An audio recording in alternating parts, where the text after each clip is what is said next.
എറണാകുളം തൃപ്പൂണിത്തുറ ഇരുമ്പനത്ത് ഫ്ളാറ്റിൽ നിന്ന് വീണ കേരളത്തിൽ നടക്കിയ വെഞ്ഞാറമൂട് കൂട്ടക്കൊലയിൽ 5 പേരെയും കൊലപ്പെടുത്തിയത് പ്രതി താമരശ്ശേരി വിദ്യാർത്ഥി സംഘർഷത്തിൽ കൊല്ലപ്പെട്ട ഷഹബാസിന്റെ മൃതദേഹം ചുങ്കം കുറച്ച് നാളുകളായിട്ട് സോഷ്യൽ മീഡിയ തുറക്കാനോ പത്രം വായിക്കാനോ ന്യൂസ് കാണാനൊക്കെ പേടിയായി തുടങ്ങുകയാണ്. അത്രത്തോളം ഭയപ്പെടുത്തുന്ന കാര്യങ്ങളാണ് നമ്മുടെ ചുറ്റും നടന്നുകൊണ്ടിരിക്കുന്നത്. ഇതിലൊക്കെ കോമൺ ആയിട്ട് നമുക്ക് നോക്കിക്കഴിഞ്ഞാൽ 2000-ന് ശേഷം ജനിച്ച കുട്ടികളാണ് ഇതിലൊക്കെ കോമൺ ആയിട്ട് ഇൻവോൾവ് ആയി വരുന്നത് നമുക്ക് കാണാൻ പറ്റുന്നത്. അതിന്റെ റീസൺ ആയിട്ട് നമുക്ക് വേണമെങ്കിൽ ലഹരി പറയാം, ഡ്രഗ്സ് പറയാം, അല്ലെങ്കിൽ അവരെ ഇൻഫ്ലുവൻസ് ചെയ്യുന്ന മൂവീസ് പറയാം. പക്ഷെ ഇതിന്റെ യഥാർത്ഥ കാരണം നമ്മൾ ഇൻഡെപ്തിൽ പോയി നോക്കുകയാണെങ്കിൽ അത് പാരന്റിങ് തന്നെയാണ്. 1990-കളിലും 80-ലും ജനിച്ച ആൾക്കാർ തന്നെയാണ് ഇതിന്റെ യഥാർത്ഥ റീസൺ എന്ന് ഞാൻ പറയും. കാരണം ആലോചിച്ച് നോക്കി, നമ്മളൊരു ചെടി നട്ടിട്ട് അത് വേണമെങ്കിൽ വളർന്നോട്ടെ എന്ന് വിചാരിച്ചു കഴിഞ്ഞാൽ അത് നശിച്ചു പോകാനുള്ള സാധ്യത അവിടെ കൂടുതലാണ്. മറിച്ച് കൃത്യമായിട്ടുള്ള സമയത്ത് വെള്ളമൊഴിച്ച് വളമൊഴിച്ച് അല്ലെങ്കിൽ അതിന് കീടാക്രമിക്കുന്ന സമയത്ത് അതിന് ട്രീറ്റ്മെന്റ് ഒക്കെ ചെയ്ത് വളർത്തുകയാണെങ്കിൽ അത് നന്നാവാനുള്ള സാധ്യത അവിടെ കൂടുതലാണ് എന്നുള്ളതാണ്. പ്രോബബിലിറ്റി കൂടുതലാണ്. നമ്മുടെ മക്കൾ ശരിയെന്താണെന്ന് തെറ്റെന്താണെന്ന് മനസ്സിലാക്കി വളർന്നോട്ടെ എന്ന് വിചാരിച്ചു കഴിഞ്ഞ് അവർ നശിച്ചു പോയാൽ ആ ഒരാളെ മാത്രമല്ല, നിങ്ങളൊരു സമൂഹത്തെയാണ് നിങ്ങൾ ദ്രോഹിക്കുന്നത്. നമ്മുടെ കുട്ടികളുടെ ലൈഫ് സ്റ്റൈൽ ഒന്ന് ആലോചിച്ച് നോക്കി. രാവിലെ മുതൽ വൈകിട്ട് വരെ സ്കൂളിൽ പോകുന്നു, അതിനുശേഷം അവർ ട്യൂഷനിൽ പോകുന്നു, വീക്കെൻഡ്സിൽ മതപഠനത്തിന് പോകുന്നു, അതിന്റെ എക്സാംസ്, അതിന്റെ പ്രിപ്പറേഷൻസ്, കംപ്ലീറ്റ്ലി അവർ ബിസി ഷെഡ്യൂളാണ്. അവർ സ്ട്രെസ്ഡ് ഔട്ട് ആണ്.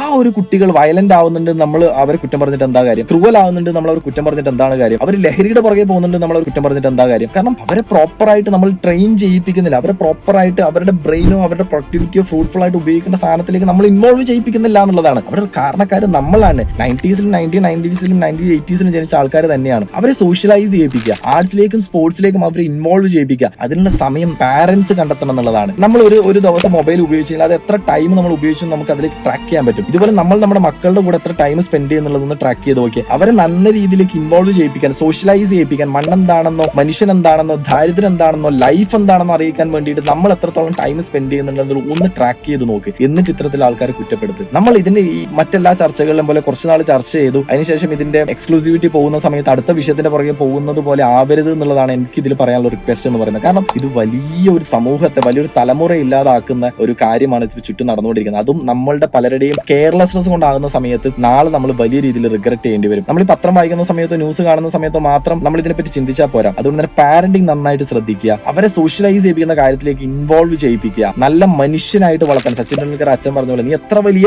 ക്രിക്കറ്റ് താരമായി എന്നല്ല എനിക്ക് അറിയേണ്ടത്, മറിച്ച് നീ നല്ലൊരു മനുഷ്യനാണ് എന്നാണ് എനിക്ക് കേൾക്കേണ്ടതെന്ന് പറയുന്ന പോലെ ആ ലെവലിലേക്ക് നമ്മൾ കുട്ടികളെ വളർത്താൻ ശ്രദ്ധിക്കുക. പാരന്റിങ് അറിയില്ലെങ്കിൽ നമുക്ക് വേണമെങ്കിൽ ഒരു കമ്മ്യൂണിറ്റി രൂപീകരിക്കാം. ഇത്തരത്തിലുള്ള പാരന്റ്സിനൊക്കെ ചേർത്തുകൊണ്ട് കുട്ടികളെ നല്ല രീതിയിൽ പ്രൊഡക്റ്റീവ് ആക്കാൻ വേണ്ടിയിട്ടുള്ള ഇൻവോൾവ്മെന്റ് ആക്ടിവിറ്റീസ് നമുക്ക് പ്ലാൻ ചെയ്യാം. സീരിയസ് ആണ്. അതുകൊണ്ട് തന്നെ പാരന്റ്സ് ആസ് എ പാരന്റ്സ് കുട്ടികളെ ഇൻവോൾവ് ചെയ്യിച്ചുകൊണ്ടുള്ള പ്രോഗ്രാമുകൾ നമുക്ക് പ്ലാൻ ചെയ്യാം. അത്തരത്തിലുള്ള വലിയൊരു കമ്മ്യൂണിറ്റി രൂപീകരിക്കണം എന്ന് ആഗ്രഹമുണ്ട്. നിങ്ങൾക്ക് താല്പര്യം ഉണ്ടെങ്കിൽ പേഴ്സണലി മെസ്സേജ് അയക്കാം. നമുക്ക് ഒരുപാട് ആൾക്കാരുടെ റിക്വസ്റ്റ് ഉണ്ടെങ്കിൽ നമുക്ക് അത്തരത്തിലുള്ള ഒരു പ്രാക്ടീസിലേക്ക് നമുക്ക് പോവാം, ആക്ഷൻസിലേക്ക് നമുക്ക് പോവാം. നമുക്ക് എന്താണ് നമുക്ക് ചെയ്യാൻ പറ്റുക, നമ്മളെ കൊണ്ട് എന്താണ് ചെയ്യാൻ പറ്റുക, അത് നമുക്ക് ഒന്നിച്ച് ചെയ്യാം എന്നുള്ള കാര്യം മാത്രം ഞാൻ ഓർമ്മപ്പെടുത്തുകയാണ്.